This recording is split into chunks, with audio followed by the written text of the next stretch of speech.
За та бүхэн ч одоо тэгээд тэр 2 настай хүүхдийг хайхад өөрийнхөө бүхэл байгаа тоног төхөөрөмжийг бүгдийг ашиглаж оролцсон юм уу? Эсвэл тэр тоног төхөөрөмжийг ашиглахгүй байжгаад ийм байдал төрөж байгаа юм уу гэж асуугаад байна л да.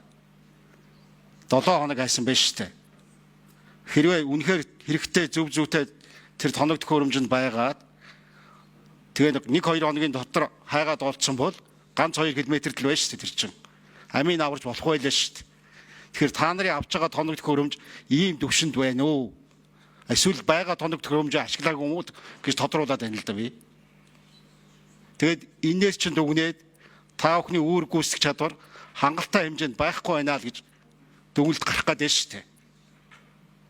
Бид нар хараад байдаг. Нэг сөрхийл олон дараа нар байгаад байдаг.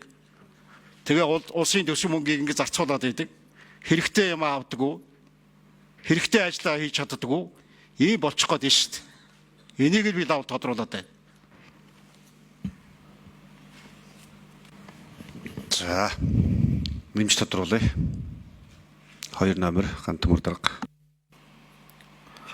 Бага тоног төхөөрөмж ашигласан гişүнэ. Илтгэж дуусла.